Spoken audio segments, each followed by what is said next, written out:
Entonces ahora vamos a comenzar con otra de las técnicas espectroscópicas, que sería la técnica que absorbe en la zona del infrarrojo.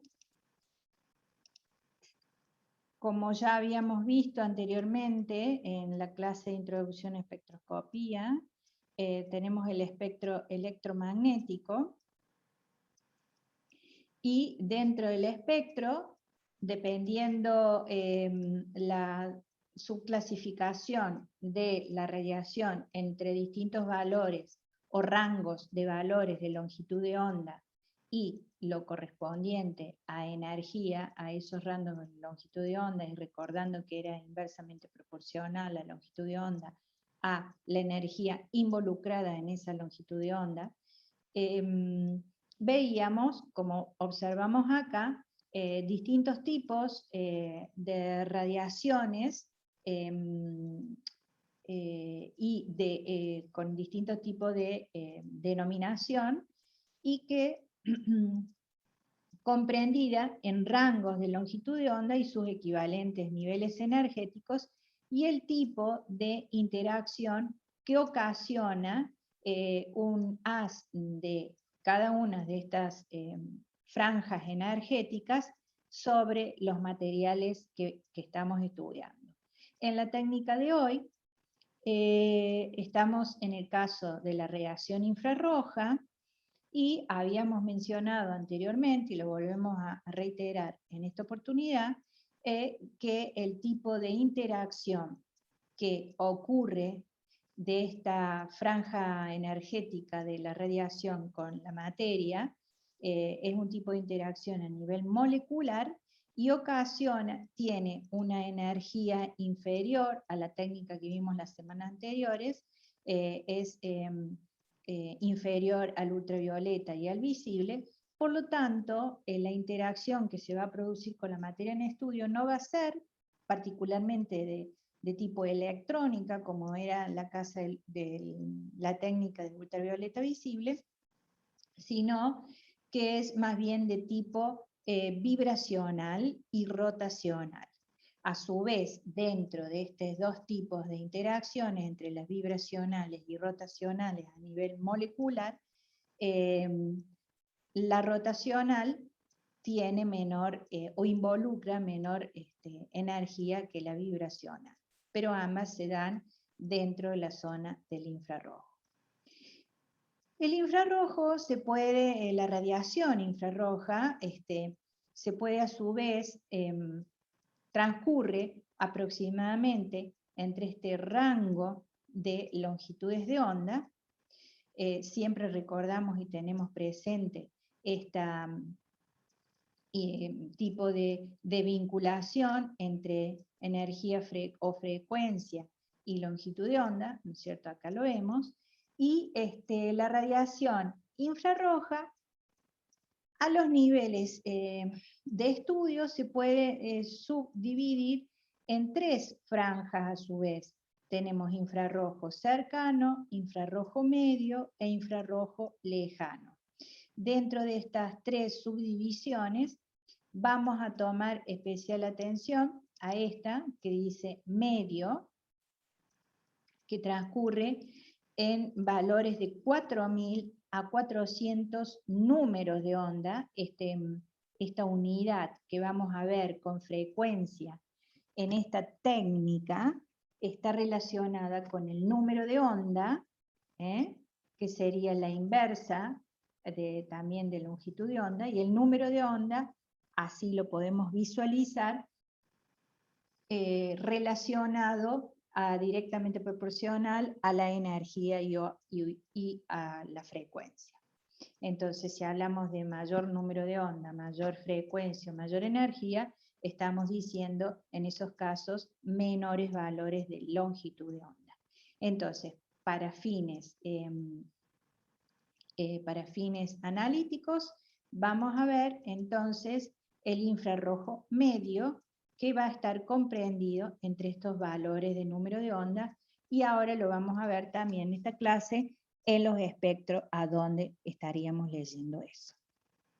Bueno, acá, como lo expresaron los compañeros que recién estuvimos conversando, la radiación electromagnética es una combinación entre vectores de campo eléctrico y de campo magnético, esto ya también lo habíamos visto, un comportamiento magnético donde vamos a ver conceptos de longitud de onda, frecuencia, número de ondas, amplitud de onda, que también esto lo habíamos visto. La principal ecuación que relaciona estas variables, esto sí, ténganlo en presente porque todo lo que sea técnicas espectroscópicas nos vamos a manejar con estos conceptos, que además al verlo más de una vez nos vamos a súper familiarizar con ellos y es muy simple y sencillo. En cuanto, ya yendo particularmente a la espectroscopía dentro de la zona del infrarrojo,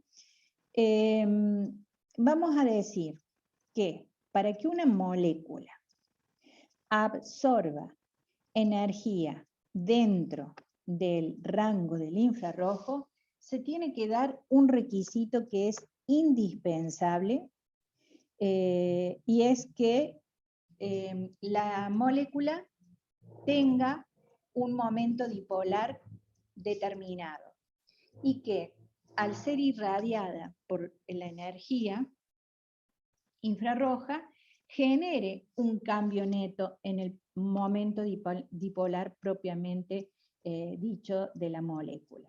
¿Por qué decimos esto? Porque hay moléculas que tienen un momento dipolar nulo. ¿Cuáles serían, por ejemplo, las moléculas que presentan un momento dipolar nulo? El oxígeno, o moléculas que no tienen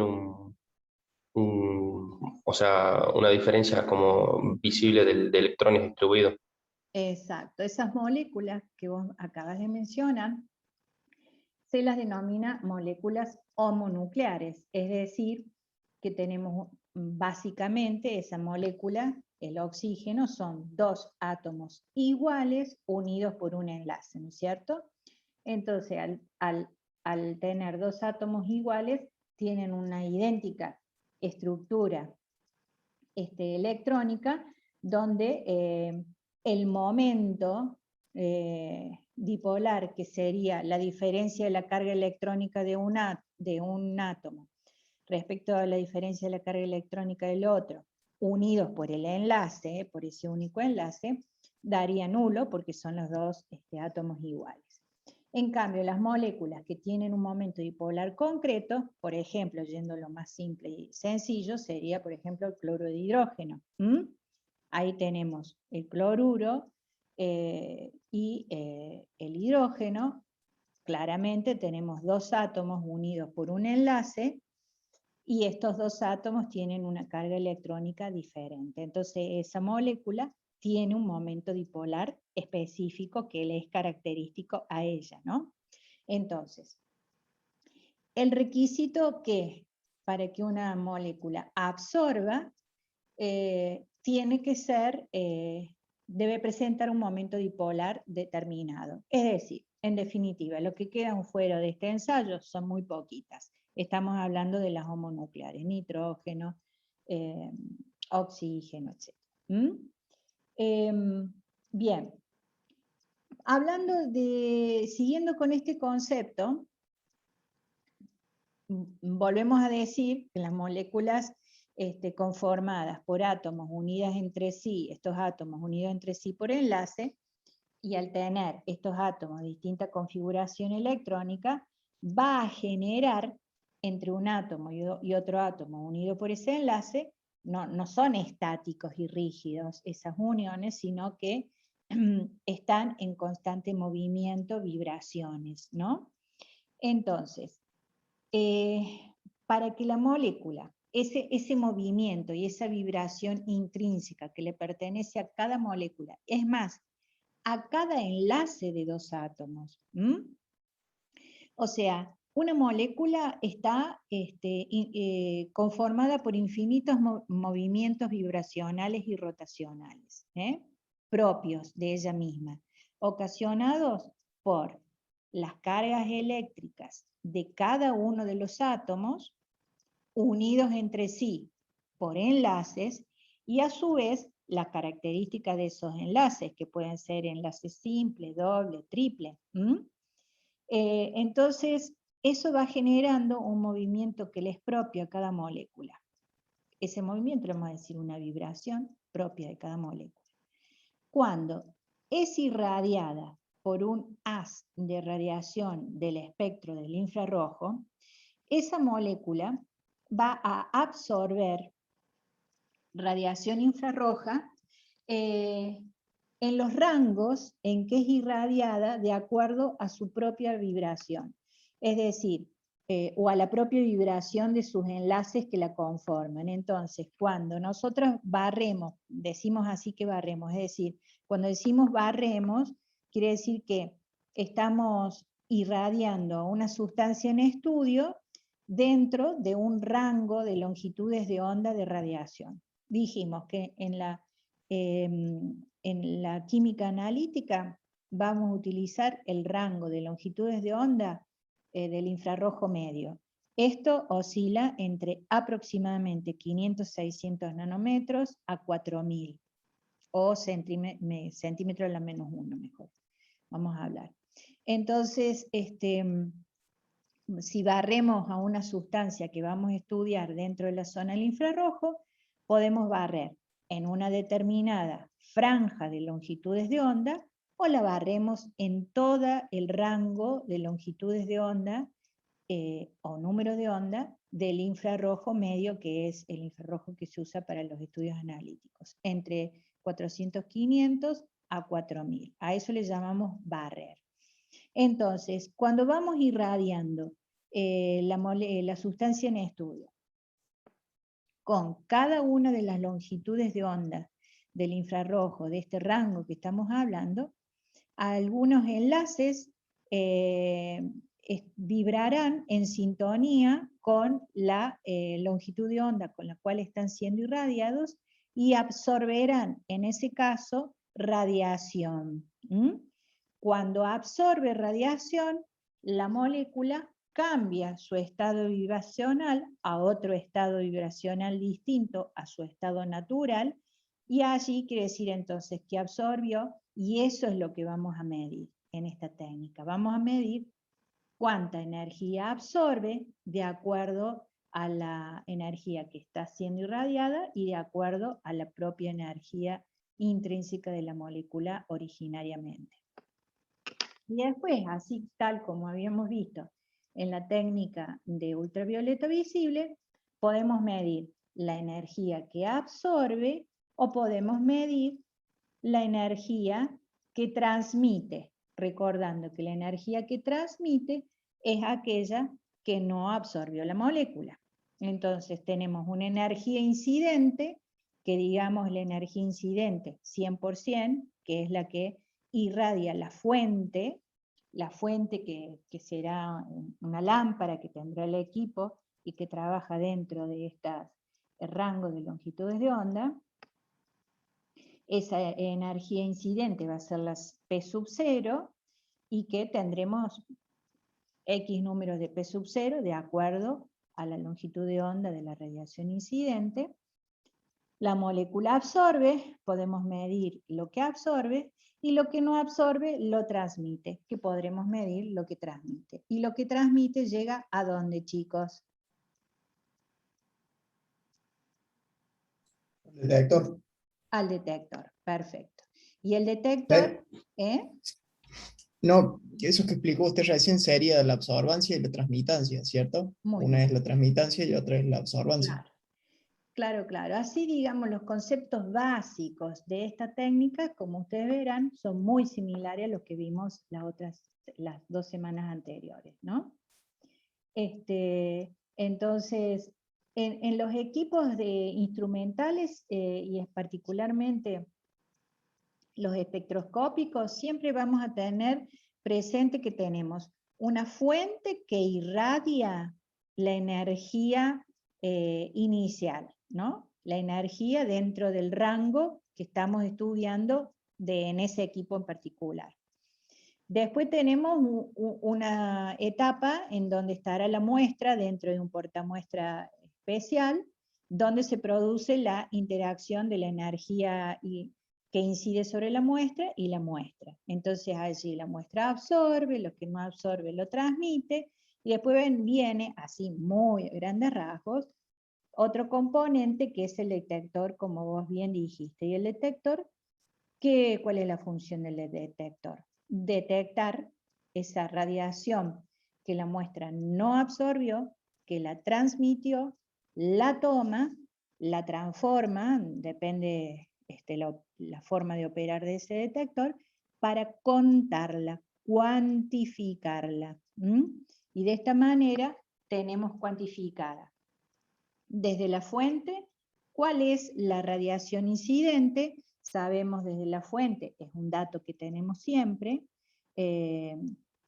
sabemos cuál es la longitud de onda, la carga energética de la radiación emitida desde la fuente, y ahora tenemos los datos de lo que transmite la muestra y que no absorbió. Entonces después el mismo equipo se ocupa de hacer la diferencia entre lo que emite la fuente y lo que no absorbe la muestra, que sería lo que transmite y llega al detector, y ahí empieza toda la operativa de cuantificación. ¿Cuánto absorbió esa muestra que estamos estudiando? ¿Se entiende lo que digo? Sí, profe. Bueno, le dije todo esto sin nada, sin una gráfica, pero bueno, ya lo habíamos visto también.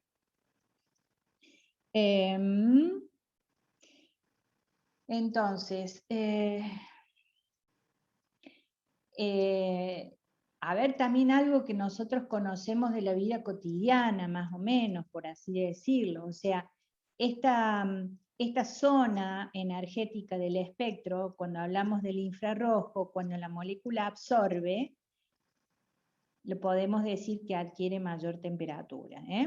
Esto también lo podemos haber escuchado en algunas cuestiones más cercanas, digamos, que no es tan lejano a algunas cosas que podemos leer cercanas a nuestra vida, digamos. Dijimos que hay movimientos vibracionales y rotacionales, grupos enlazados covalentemente, y también todo este tipo de interacción del infrarrojo con la materia puede ser en gas, líquidos o sólidos. Podemos estudiar especies orgánicas e inorgánicas, especies homonucleares, como nos dijo nuestro compañero. No tenemos transiciones electrónicas. Bien. Vamos a continuar. Esto es lo que les mencionaba sobre el momento dipolar. En qué momento se produce la absorción de energía, cuando la frecuencia de radiación que sale de la fuente que irradia la energía, iguala exactamente a la frecuencia de vibración natural propiamente de la molécula. En ese momento, en esa franja de longitudes de onda de la radiación incidente, que se entra en frecuencia con la propia natural vibración de la molécula, así se produce la transferencia de energía desde la radiación a la molécula. Esta absorbe, aumenta su energía, aumenta la temperatura de la molécula, y ahí estamos midiendo en ese espacio, en ese breve y reducido tiempo, este tipo de fenómeno. Bueno, esto es lo que veíamos de las homonucleares. ¿Acá alcanzan a ver esto? Acá tenemos también, está explicado acá, el momento dipolar, ¿no? Está determinado por la magnitud y la diferencia de carga entre dos átomos, mejor dicho, vamos a marcar acá, entre dos átomos. Este es el caso de una molécula compuesta por distintos átomos. Y la distancia, que sería el enlace entre ambos átomos. Esta es una homonuclear, momento dipolar nulo, dos átomos iguales.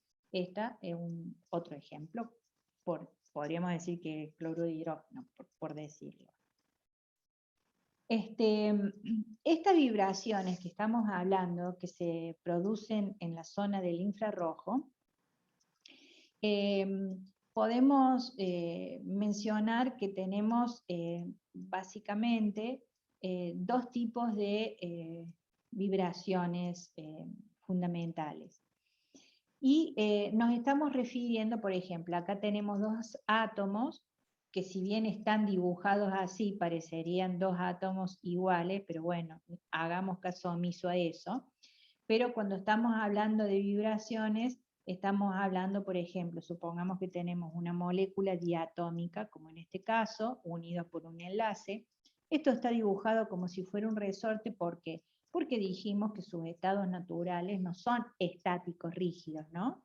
Está bien, las moléculas gaseosas tienen mayor flexibilidad que las líquidas y esta a su vez más que las sólidas. Las sólidas, por ejemplo, son estructuras, sí, más rígidas que las otras. Pero en general, este enlace tiene un cierto grado de movilidad entre dos átomos que lo conforman. Entonces, cuando absorbe energía la molécula, y vamos a verlo simplemente en una molécula diatómica, puede suceder que estos enlaces sufran distintos tipos de transformación, que se estiren, que se acorten, que se estiren los dos estirándose para lados opuestos, o los dos átomos para el mismo lado, se acorta el enlace. Entonces vamos a ver, por ejemplo, los distintos tipos de vibraciones moleculares de los cuales vamos a estar hablando en esta técnica. Uno de ellos son los de tensión, y cuando decimos tensión estamos hablando del cambio en la distancia interatómica a lo largo del eje del enlace entre dos átomos. Entonces, cuando esta distancia entre estos dos átomos, por ejemplo, se alarga, se estira o se puede acortar, estamos hablando de tensiones. Cuando la distancia entre dos átomos unidos por un enlace varía, es decir, estos dos átomos se pueden distanciar entre sí o acercarse. Entonces allí estamos hablando de tensiones. A su vez, vamos a hablar de tensiones simétricas cuando, por ejemplo, en este caso estamos hablando de una molécula triatómica que sería el agua. Súper sencillo para verlo este ejemplo. Vamos a hablar de tensión simétrica cuando los dos enlaces sufren el mismo tipo de variabilidad. Es decir, acá, por ejemplo, o los dos se estiran, o puede ser que los dos se acorten simultáneamente. Allí estamos hablando de tensión simétrica. En este caso, vamos a hablar de tensión asimétrica, cuando uno de los enlaces se puede acortar y el otro se estira. Y después vamos a ver el otro tipo de vibración que se denomina flexión, y cuando hablamos de flexión estamos hablando de cambio en el ángulo entre los dos enlaces, siempre hablando de la misma molécula triatómica, agua. Vamos a hablar, por ejemplo, de una flexión tipo tijera cuando el enlace, dijimos, cambio en el ángulo de los dos enlaces. Entonces, es una tijera, es decir, estos dos enlaces se van a mover de tal manera que el átomo central quedará posicionado en el centro y los enlaces unidos a los dos átomos de hidrógeno se pueden acercar entre sí o alejar tal cual lo hace una tijera. Luego vamos a hablar, por ejemplo, de una flexión de tipo balanceo, cuando estos enlaces hacen, por ejemplo, como un péndulo. Los dos van para un lado, los dos van para el otro, asemejando a un péndulo. Y en este caso, estos dos que tenemos acá, Los dos de arriba, estos dos de arriba, dentro de la flexión, es sobre un mismo plano, ¿eh? Tijera sobre un mismo plano, balanceo también sobre un mismo plano. Estos dos que tenemos acá abajo, que dice fuera del plano, es que, supongamos, hagámonos una idea como que tenemos la molécula con los 3 átomos sobre una superficie plana, ¿no es cierto? El átomo central es como que se quedaría, como por así decirlo, estable, y los átomos terminales con su movilidad interatómica a través del enlace, uno puede estar por encima del plano, el otro por debajo del plano, y así. Uno sube, el otro baja, y viceversa respecto de un plano, ¿no? Y en este caso, también sobre el mismo plano, podríamos decir que los dos suben simultáneamente o los dos bajan simultáneamente. ¿Se entiende ¿Se entienden todos o algunos más o menos? Sí, profe. Bueno. Sí, profe. Entonces, modos de vibración, yo se los he escrito en inglés y lo que significa, porque cuando veamos distintos tipos de espectros, cuando se vean ustedes en bibliografía, recuerden que las técnicas instrumentales les aconsejo leer el libro, siempre guiándose por las filminas, diapositivas que nosotras damos en clase, y profundizando la teoría de esto que damos en clase, profundizando con la lectura en el libro. Entonces, vamos a ver dentro del espectro, que ya vamos a adentrarnos en el espectro, que habrá zonas que nos indican que en esa zona de longitud de onda o de número de onda vamos a tener un tipo de enlace con un modo vibracional de tipo balanceo, o puede ser de torcimiento, o de meneo, plegamiento, estiramiento, o tijereteo. Bueno, y aquí tenemos un espectro de la zona del infrarrojo. Como ustedes verán, es muy diferente al espectro que teníamos en la zona del ultravioleta y visible. ¿Recuerdan? En ese caso teníamos tipos campanas de Gauss en ese espectro. Acá tenemos un espectro mucho más fino, que le decimos, más detallado. Miren la cantidad de líneas que tenemos, de señales. Acá es como si estuviéramos visualizando picos, le decimos, hacia abajo. Entonces, obviamente, vamos a estar hablando de transmitancia en el eje de las ordenadas. Y en abscisa, lo usual en la zona del infrarrojo es trabajar con número de ondas. Y el número de ondas se representa de esta manera, con el mismo simbolito que la frecuencia, pero con una guioncito por encima, y que es inversamente proporcional a la longitud de onda, pero sí directamente proporcional a frecuencia o energía.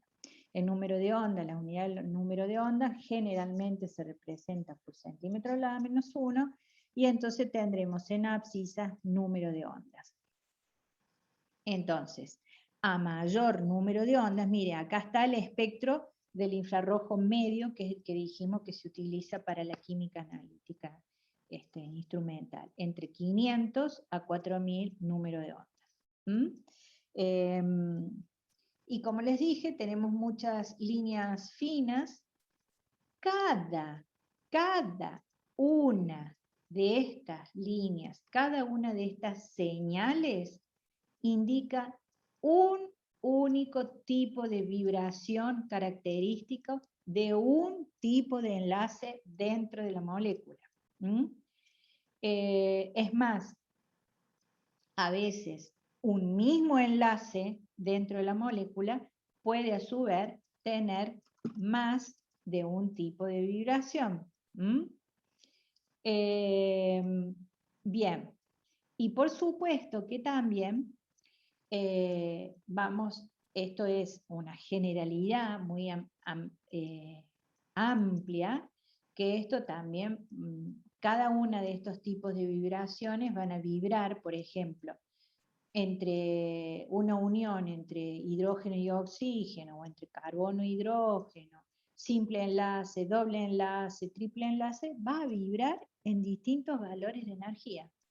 Y a su vez, un mismo tipo de enlace entre dos átomos iguales, por ejemplo, como lo vemos acá, miren todas las formas de vibración distintas que puede haber. Un enlace entre oxígeno e hidrógeno puede tener una vibración de tensión simétrica, otra simétrica, puede a su vez entre tres tener todos estos tipos. Y cada uno de estos tipos de vibraciones va a generar una señal particular, y con toda esta sumatoria de señales se puede armar finalmente esta molécula.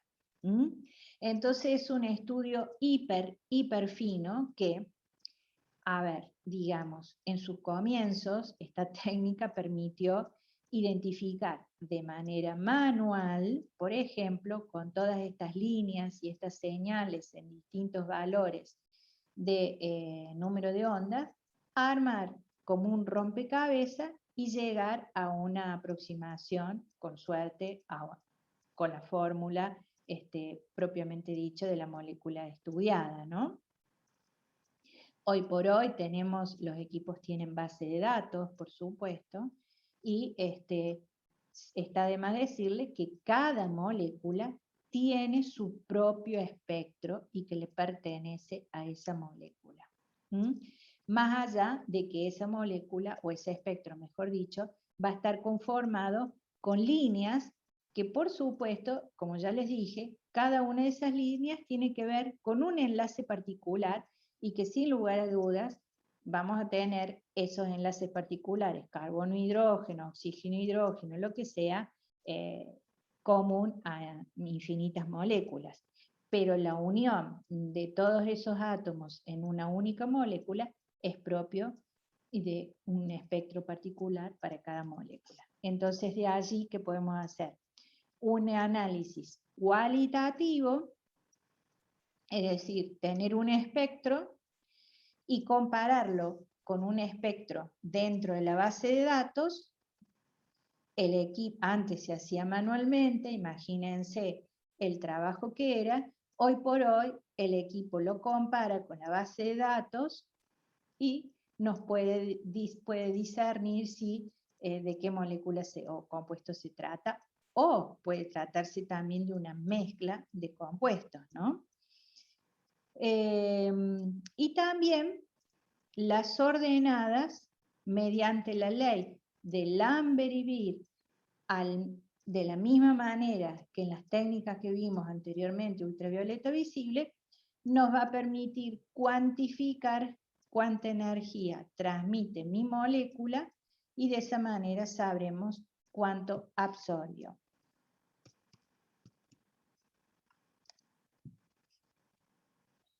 Este es un espectro del tolueno.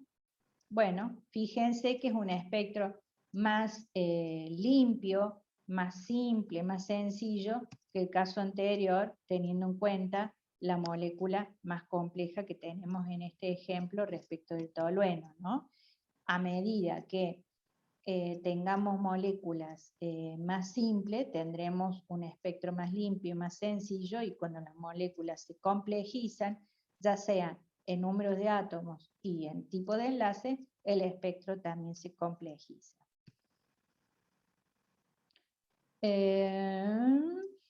Bueno, esto ya lo hemos hablado. También. Bueno, acá tenemos dentro de,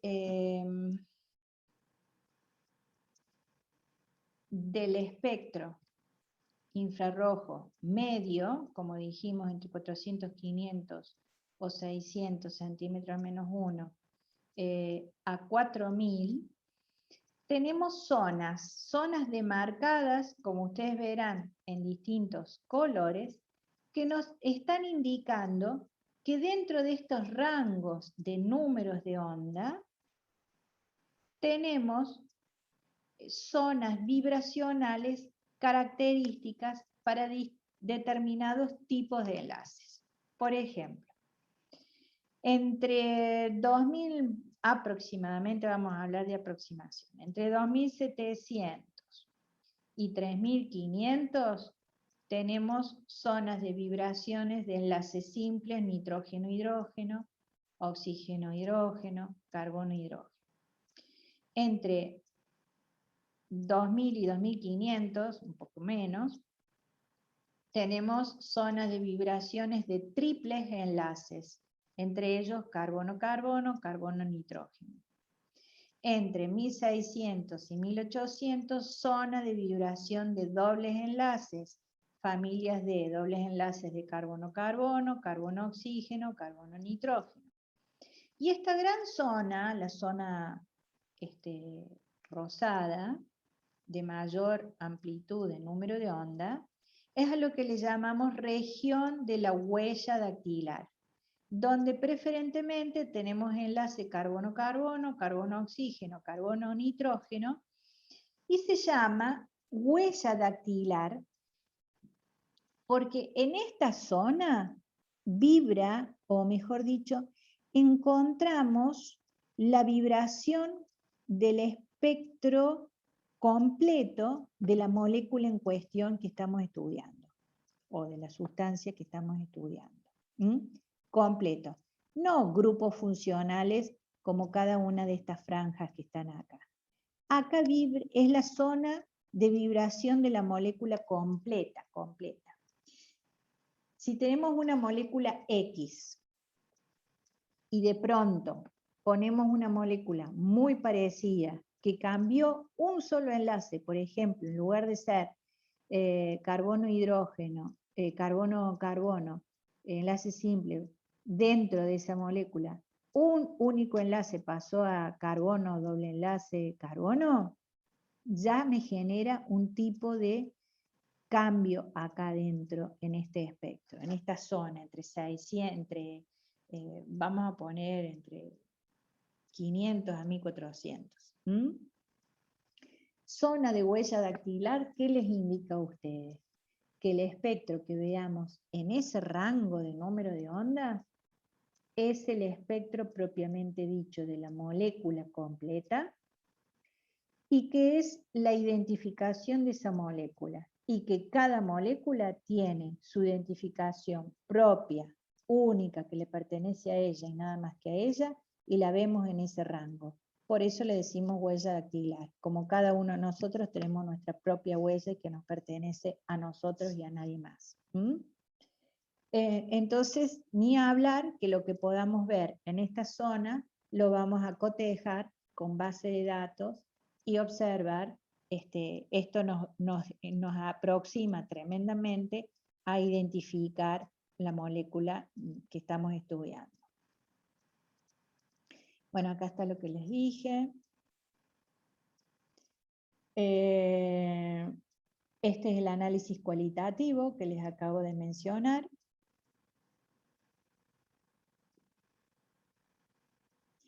Obviamente, todo lo que es cuantitativo, valores de longitudes de onda donde se producen las vibraciones de cada uno de los tipos de enlaces, todo esto está tabulado, ¿no? Pensando en hacerlo manualmente, que también lo vamos a hacer manualmente en uno de los trabajos prácticos con Soledad. Otra cosa que les quiero agregar, que nosotros acá tenemos valores vibracionales de enlaces oxígeno-hidrógeno, carbono-hidrógeno, etcétera, etcétera. Como ustedes verán, tenemos rango. ¿Por qué tenemos rango? Porque acá está ejemplificado un único enlace, pero también tenemos que pensar que va a vibrar este enlace va a vibrar en un rango también de números de onda, porque tiene que ver con qué creen ustedes que tiene que ver esta oscilación de valores de número de onda, con los enlaces vecinos que tenga este carbono por acá, a cuál estará asociado, si estará asociado mediante un único enlace a un átomo o tendrá 3 enlaces más, y vaya a saber cuáles serán los átomos de estos otros 3 enlaces, y lo mismo para acá. Entonces, por eso, no es un único valor, sino que va a oscilar entre estos valores dependiendo, por supuesto, de los enlaces vecinos que tenga esta unión en la molécula que estamos estudiando. Acá está lo que les mencionaba de huella dactilar.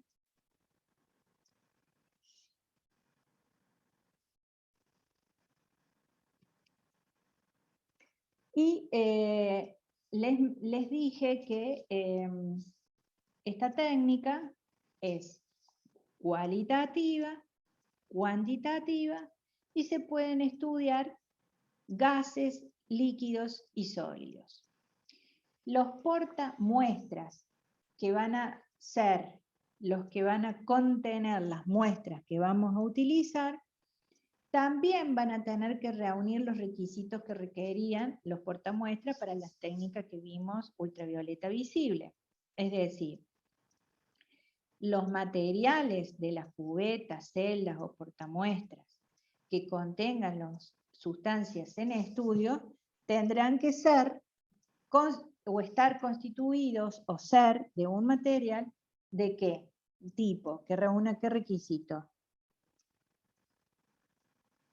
Les pregunto. Que no absorban la radiación incidente o que absorban lo menos posible.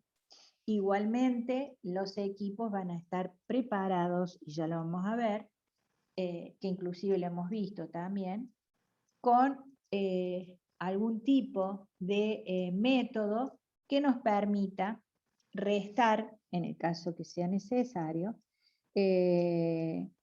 la radiación que pudiera llegar a absorber el material de la cubeta propiamente dicho, y que en consecuencia lo que esté leyendo el detector sea netamente lo relacionado a lo que absorbe la muestra en estudio. Entonces, para sustancias gaseosas tenemos cubetas donde se almacena el gas en el interior de las mismas mediante una operación con vacío. Entonces las cubetas, el gas almacenado en el mismo es haciendo vacío en esas cubetas o portamuestras.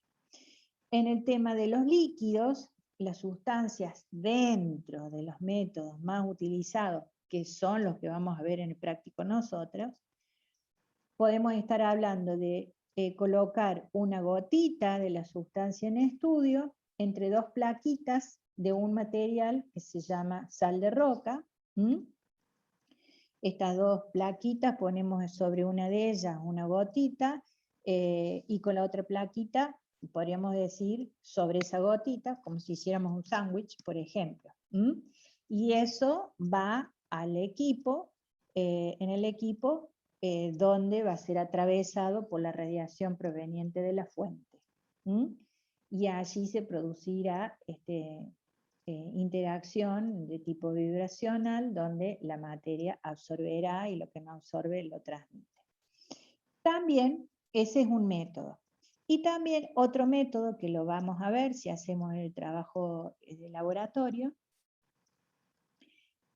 dice pintar pastillas de bromuro de potasio. Vamos a tomar una sustancia de soporte, por ejemplo, el bromuro de potasio, muy utilizado en esta técnica, que va a actuar como soporte. Ya tenemos el concepto de soporte cuando vimos el material. Soporte, es decir, actuar para anclar, por ejemplo, la sustancia que vamos a estudiar, la sustancia problema que vamos a estudiar. Le decimos, la vamos a pintar. Vamos a tomar un poquito de bromuro de potasio, previamente desecado, le hemos eliminado el agua de humedad que pueda llegar a tener, porque el agua en la zona del infrarrojo, en los equipos de infrarrojo, produce muchas interferencias. Entonces, todo lo que vayamos a medir tiene que estar bien sequito antes.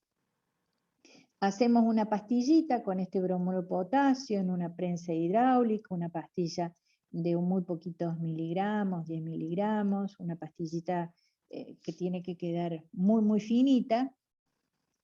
Y a esa pastillita le ponemos una gotita de la sustancia problema y le decimos pintar, la esparcimos sobre ese bromuro de potasio. Esa pastilla la llevamos al equipo y imagínense como si fuese, no sé, una pastilla de un diámetro de un centímetro o menos, pero bien finita, un espesor de apenas milimétrico. Y eso lo llevamos al equipo que va a ser irradiado desde la fuente con la radiación infrarroja, va a atravesar la pastilla, algo absorberá la sustancia problema anclada sobre la pastilla de bromuro de potasio y lo que no absorbe será transmitido y llegará al detector. Y en el caso de los sólidos, vamos a hacer lo siguiente. Si al sólido lo podemos disolver, por ejemplo, una sal orgánica, o una molécula orgánica de alto peso molecular, lo podamos disolver en un solvente adecuado, acá dice transparente, quiere decir que no vaya a absorber radiación en la zona esta del infrarrojo, o que absorba lo menos posible. Y como ya saben, ya sabemos todo, el equipo nos va a restar lo que absorba el portamuestra, si es que absorbe el material de portamuestra, y lo mismo tendremos que trabajar para que también reste lo que tenga que restar del solvente si es que el solvente absorbe también, para que solamente podamos leer lo que absorbe la muestra probable. Entonces, si estamos en la presencia de una molécula orgánica de elevado peso molecular, que sea también condiciones normales de presión y temperatura sólido, la podemos disolver en un solvente adecuado, la transformamos en líquido y la manipulamos como mencionamos acá. Si es un sólido el cual no podemos disolverlo, ¿qué agarramos? Unos granitos de este sólido problema y lo mezclamos con la sal de bromuro de potasio, que es la que actuaba de soporte. Y volvemos a formar una pastillita del soporte de bromuro de potasio con unos granulitos del sólido de la muestra problema y la misma operatoria que les mencioné acá. Y si no, también podemos hacer pastillas del sólido muestra problemas puro, es decir, no mezcladas con el bromuro de potasio. Acá está lo que les decía antes de las características de los disolventes y de las cubetas. En esta tablita vamos a ver una tablita donde está discriminada la longitud de onda en la que se recomienda usar cada una de estas sustancias como disolventes, ¿no? Para la técnica del infrarrojo. Y las líneas en negros son los valores de longitud de onda o número de onda recomendados para utilizarlos como disolventes en los ensayos.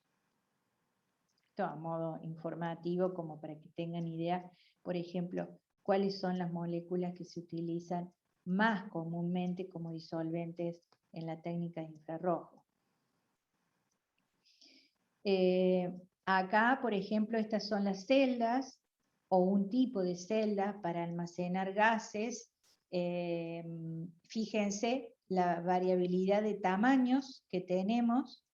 Acá se hace vacío en estas celdas, y a la vez que se hace vacío, se hace ingresar luego el gas que vamos a estudiar almacenado acá en el interior. Y fíjense, miren la variabilidad de tamaño de esta celda, inclusive miren estas celdas, acá hay un operador manejando el equipo y miren el tamaño de estas celdas, ¿no? Acá les muestro, por ejemplo, estas serían las tapitas que les dije que se pintaban como un sándwich, ¿no? Tomábamos uno, le agregamos una gotita de la solución problema y luego la tapábamos con la otra y esto va a este otro elemento que va a sostener, digamos, estas dos tapitas, donde en el interior tenemos la gotita de líquido, y acá se hace, de acá sale, este es el equipo de infrarrojo, y acá tenemos la fuente, irradia acá el portamuestra con la muestra en estudio, y allá está el detector. Bueno, acá podríamos tener entonces la gotita líquido, con las dos tapitas que lo sostienen, o bien acá podría ser de igual manera la pastilla de sólido con bromuro de sodio, al cual pintábamos con el líquido, o la pastilla de bromuro de sólido con granulitos de sólido que no lo podíamos disolver, o la pastilla de sólido 100% de muestra a estudiar. Acá está, por ejemplo, cómo armamos la pastilla del sólido. Les mencionaba, tiene un diámetro determinado, un espesor determinado, tenemos el polvito del sólido y le hacemos presión con esta máquina que se llama prensa. Presionamos a altos valores de presión y logramos del polvito conformar esta pastillita que va a ir al equipo después. Y este es el equipo que les va a resultar totalmente familiar a ustedes, porque es un equipo, un espectrofotómetro de doble haz, similar al que habíamos visto para la técnica de ultravioleta visible. Es decir, tenemos una fuente es una lámpara que irradia energía dentro del rango de la radiación del infrarrojo. Por un lado, haces de esta fuente pasarán por una celda de referencia. ¿Qué piensan ustedes que habrá en la celda de referencia? Solamente el disolvente. Exactamente, la celda de referencia tendrá el disolvente. Por lo tanto, y bueno, y acá tendremos otro ráfaga de haces proveniente de la fuente vendrá y atravesará la celda que contiene la muestra con el mismo disolvente que acá. Luego de determinados tipos de trayectorias, se unen, ¿y qué pasa acá? Cuando se unen. Cuando se unen, ¿Puede ser que esté rotando? Sí, esto va a rotar, exactamente. Acá cuando se unen, ¿qué va a pasar? Que la señal del portamuestra con el solvente más la muestra, al unirse acá, ¿qué va a pasar? Va a restar la radiación que absorba el portamuestra con el disolvente. Y en consecuencia, esto que sale acá es únicamente lo referido a la muestra propiamente dicha. Luego llega el detector cuantifica lo que se transmitió desde la muestra, luego que le restó acá lo que absorbió el material de portamuestra, si es que absorbió y el disolvente, y lo cuantifica, y como siempre,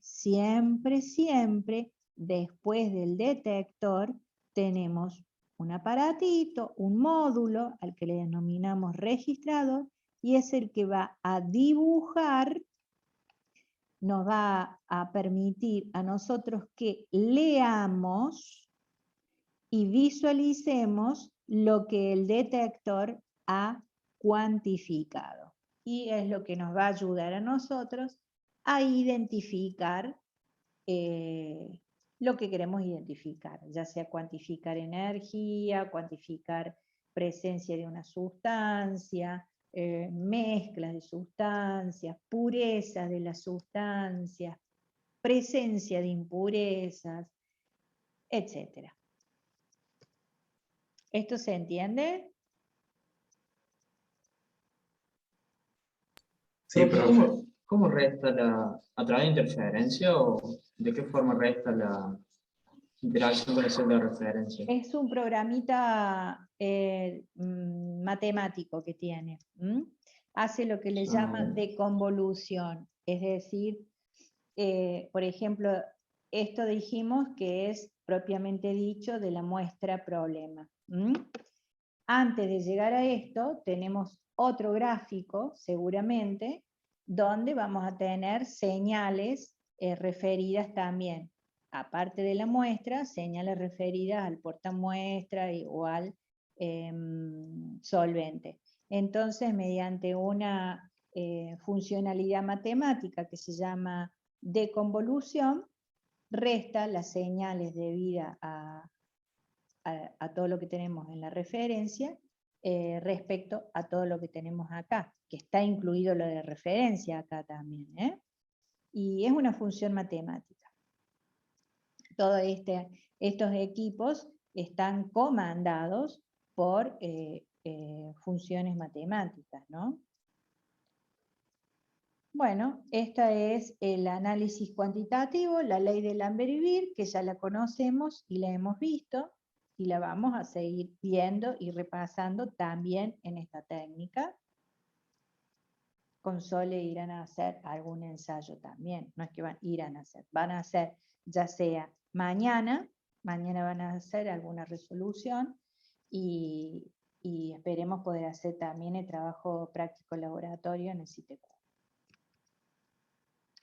Bueno, nuevamente acá tenemos la zona de grupos funcionales, de vibración de grupos funcionales, y la huella dactilar, está repetido, bueno, es otra.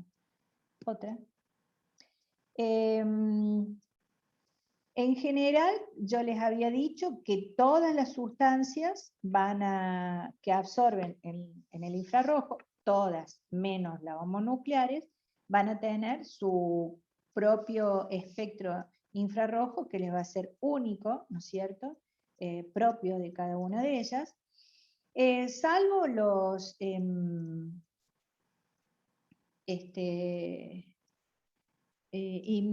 inclusive,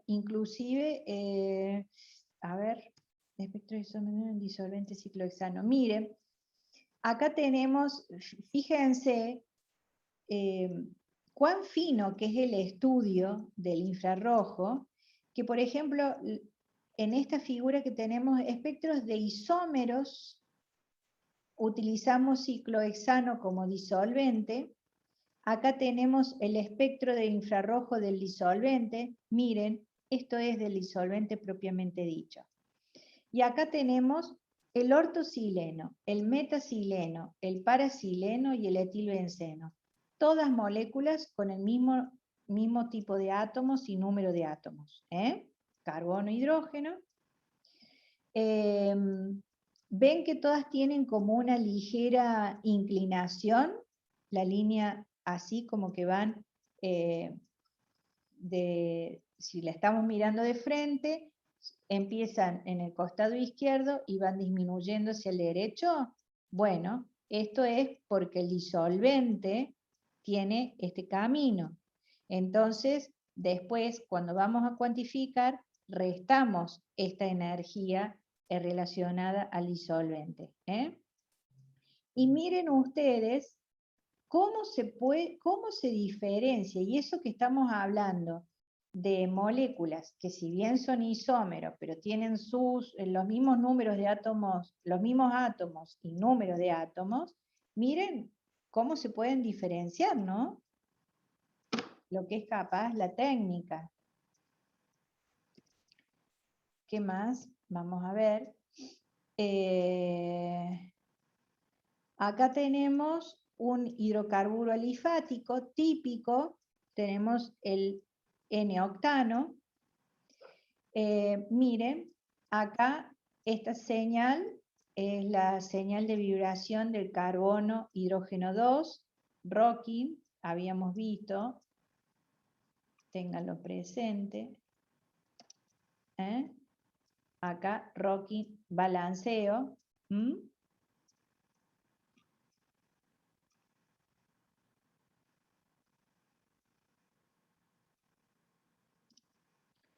Después, acá tenemos la vibración del enlace carbono-hidrógeno terminal, también de balanceo. Acá tenemos la vibración del enlace carbono-hidrógeno 2, acá también teníamos carbono-hidrógeno 2, pero acá era el balanceo y acá es el tijereteo. Acá tenemos carbono-hidrógeno, estiramiento. Bien.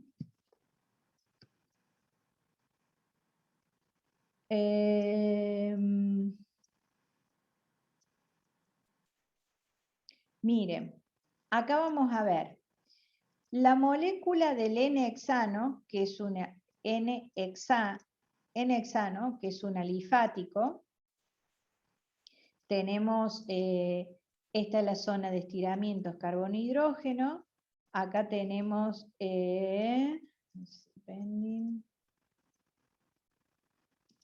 vamos a volver, plegamiento.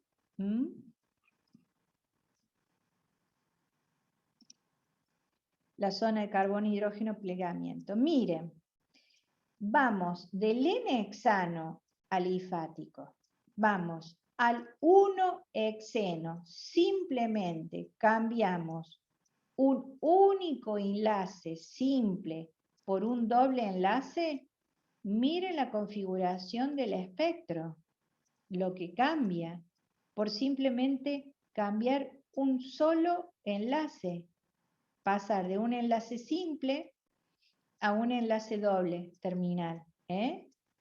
Y acá comenzamos a tener que a este espectro de base se le suman todas las nuevas señales debidas al doble enlace, que pueden ser estiramiento de doble enlace, estiramiento, otro tipo de estiramiento, acá de estiramiento carbono-hidrógeno, acá estiramiento del doble enlace. Bueno, miren qué manera se complejiza simplemente por cambiar un tipo de enlace. Acá estamos teniendo la misma molécula, por así decirlo, no es la misma, estamos hablando del octino, solo que en este caso el espectro de arriba, el superior, es el 1-octino, es decir, donde el triple enlace es terminal, y en este caso es el 4-octino, donde es un triple enlace secundario, ¿no? Y acá vamos a ver que en el terminal, miren la señal impresionante que tenemos del triple enlace terminal, y acá tenemos la zona totalmente minimizada. ¿Qué tenemos acá? También tenemos otra señal importante del triple enlace carbono-carbono, en este caso es carbono-hidrógeno, este es carbono-carbono, y acá no lo vemos. ¿Por qué se ven menos acá? Porque al estar en ser de tipo secundario, están un poquito más rigidizados que el ser terminal. Entonces, si es terminal, tenemos una vibración más potente que si es secundario. ¿Qué más? Acá tenemos, en este caso tenemos la 2-heptanona, y acá la señal de carbono doble enlace oxígeno, y acá tenemos el aldehído, también nuevamente en el mismo rango de número de onda, la señal de carbono doble enlace oxígeno. Mientras que acá, a diferencia que acá, aparecen las señales debidas al aldehído.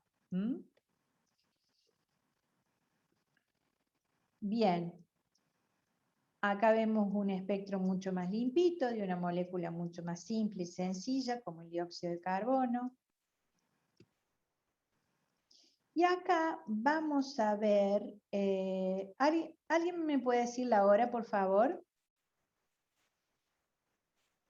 10 menos 20, 9:35. profe. 10 menos cuarto. Menos 20. 10 Menos 20. a menos 20. Bueno, acá vamos a ver el estudio de un sólido cristalino, que son las zeolitas, que ya veníamos estudiando. Ustedes se acuerdan que dijimos que las zeolitas eran silicios coordinados tetraédricamente por 4 oxígenos. A veces podíamos tener intercalado en esta red cristalina un aluminio coordinado tetraédricamente con 4 oxígenos. Y a veces podíamos tener, tal como nos dijo una de las compañeras al principio de la clase, un aluminio coordinado trigonalmente de acuerdo a su propio estado de oxidación con 3 oxígenos. Acá estamos hablando de un aluminio plano, y en este caso un aluminio coordinado, el silicio acá tendría una conformación de un tetraedro bien regular, y acá tendríamos un aluminio conformando un tetraedro un poquito forzado, irregular, porque no es su estado natural. En cambio acá tenemos el aluminio plano. Bien, una vez que ya visualizamos cómo sería la red de una zeolita, también vemos que donde tenemos el aluminio con 4 oxígenos, cercano, esto nos generaba una deficiencia de carga negativa, y cercano vamos a tener hidrógenos que van a estar neutralizando cada tanto en la red estas cargas negativas. Bueno, una vez visto esto, acá están distinguidos los distintos tipos numerados de sitios activos que vamos a tener en esta zeolita. Vamos a ver cómo lo vamos a ver por infrarrojo. Dijimos que estos protones que neutralizaban las cargas negativas de la red iban a actuar como ácidos ¿de qué tipo? Ácidos De Bronsted. de bronce. Porque vienen las moléculas reactivas, interaccionan con este protón, la red le va a ceder el protón a la molécula se va a protonar, y ese va a ser un estado de transición intermediario. La otra opción es que venga la molécula reactiva y se posicione en este aluminio trigonal, este aluminio que va a hacer, va a actuar como un ácido de Lewis. porque tomaría un par de electrones de la molécula allí estaría formando este estado de transición intermediario en ese sitio de Lewis, y acá en este sitio de Bronsted.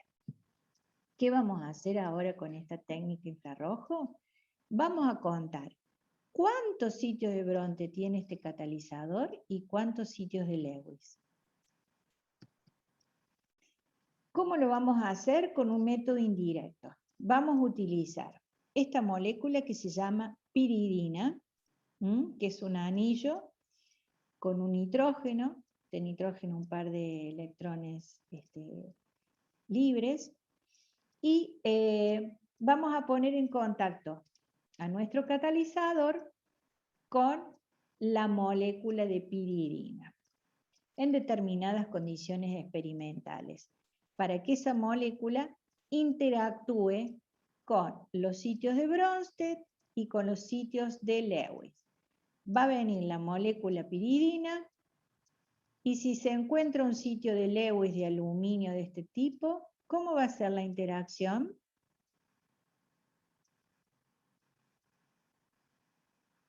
¿Recuerdan que la molécula tiene un par de electrones libres? Entonces va a venir acá la molécula, y con ese par de electrones libres que tiene, se pega transitoriamente al aluminio.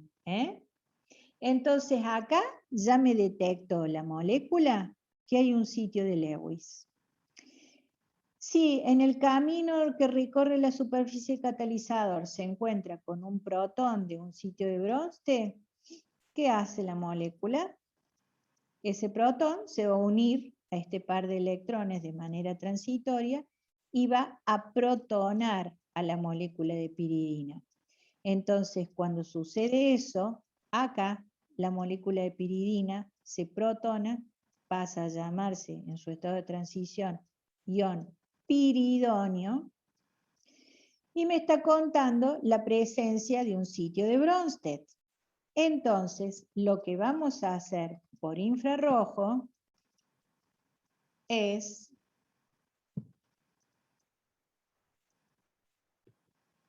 esto, por ejemplo. Una vez que pusimos en contacto la zeolita con la piridina, hubo piridina que interaccionó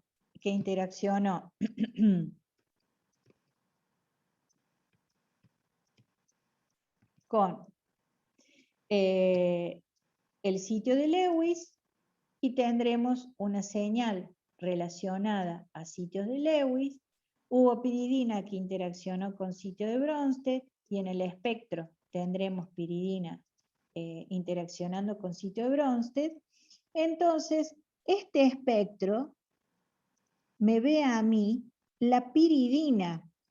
En realidad no está viendo el sitio de Lewis directamente o el sitio de Bronsted directamente, sino que está viendo la piridina interaccionando con el aluminio del sitio de Lewis o la piridina interaccionando con el protón del sitio de Bronsted. Vemos la piridina protonada, la piridina actuando con el aducto Lewis del aluminio. Y entonces, por la ley de Lambert-Beer, contamos cuánta piridina, es decir, hay debajo de esta curva, de esta campanita de Gauss, cuánta piridina hay acá, cuánta piridina hay acá, en este triángulo, y cuantificamos cuánta piridina hay en los sitios de Bronsted, cuánta piridina hay en los sitios de Lewis, y finalmente logramos cuantificar en estas zeolitas, o en las zeolitas que estemos estudiando, cuántos sitios de ácidos hay en total, si sumamos Bronsted más los Lewis, o cuántos sitios ácidos de Lewis tenemos y cuántos sitios de Bronsted tenemos. Fíjense, un estudio súper molecular, ¿no? Lo que estamos haciendo a nivel nano. Con ese dato de acidez del catalizador que yo voy a emplear luego en una reacción catalítica determinada, de acuerdo a la performance que ha tenido ese catalizador para transformar la molécula reactiva en moléculas de producto en las condiciones operativas del reactor, yo lo voy a poder relacionar a ese desempeño de ese catalizador, como les digo, en el tipo de reactor que estamos usando, con la temperatura de reacción, con la presión de trabajo, con el tipo de alimentación. Es decir, siempre vamos a tener que tener en cuenta un número de variables importante a la hora de analizar la reacción, pero yo voy a poder relacionar la actividad de ese catalizador, la funcionalidad que ha tenido ese catalizador, el desempeño que tuvo ese catalizador para una reacción que va por este camino ácido-base, relacionando, por ejemplo, la actividad, el rendimiento, la conversión y o la selectividad, todos términos que hemos conversado al inicio de esta clase y hemos visto en la primera clase, lo podemos relacionar con el número de sitios ácidos que tiene esta zeolita que estamos viendo, y hasta podemos discernir cuáles son los sitios que han funcionado mejor para el proceso en cuestión, si son los sitios de Lewis o si son los sitios de Bronsted, en fin. Entonces, esta es otra utilidad más que le damos a la técnica de infrarrojo para un sólido, por ejemplo. Miren, este es la técnica de infrarrojo, un espectro de infrarrojo, en la zona de huella dactilar, aquí no hay piridina, en la zona de huella dactilar de la zeolita ZSM5. Y esto es la huella dactilar de este tipo de zeolita que le corresponde a ella y nada más que a ella. Y va a tener estos tipos de vibraciones a estos números de ondas que están especificados acá, a qué tipo de enlace, silicio, oxígeno, anillos de 5 miembros, etcétera, etcétera. Y esto es característico de esta zeolita. Esto es huella dactilar. En cambio, esto que tenemos acá, sitios ácidos donde está trabajando la zeolita. Miren, vamos a hacer lo siguiente. Esto me parece que es mejor que vaya ahí. Inclusive, no, ahí lo vamos a dejar. Porque acá está explicado lo de la piridina y acá vienen los efectos relacionados a la piridina. Esto es un espectro de polímeros.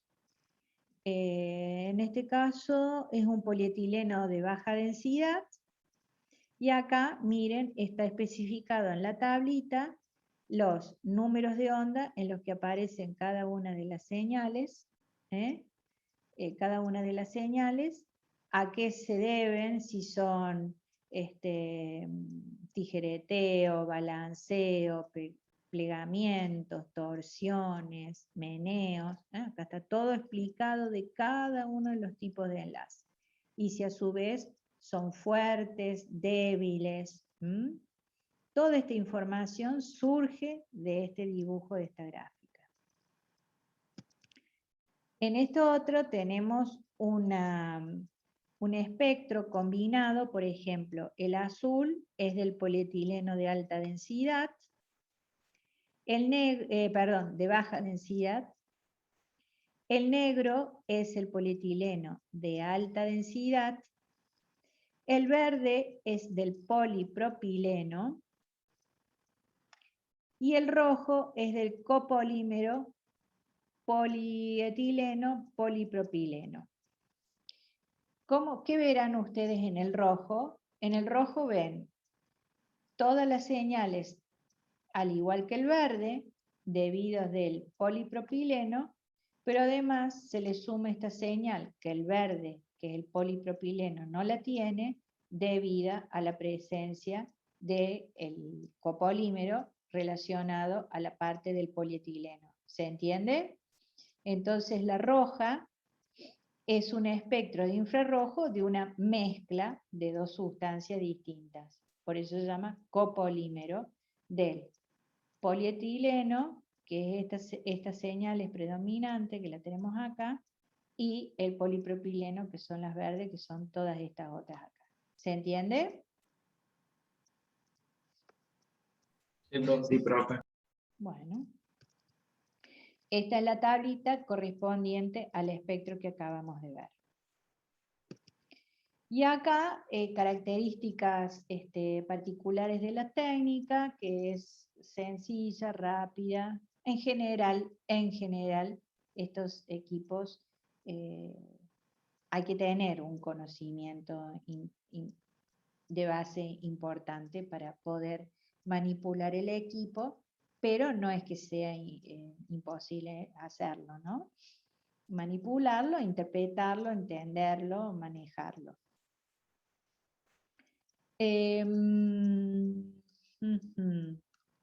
Acá en esta otra filmina le he puesto dos enlaces para que ustedes miren, clases de otros profes, donde hay una, fundamentalmente, vamos a ver si lo vemos ahora, una representación de cómo sería a nivel de movimiento de los modos vibracionales, que es lo que yo les quería mostrar. Y entonces estos son los enlaces.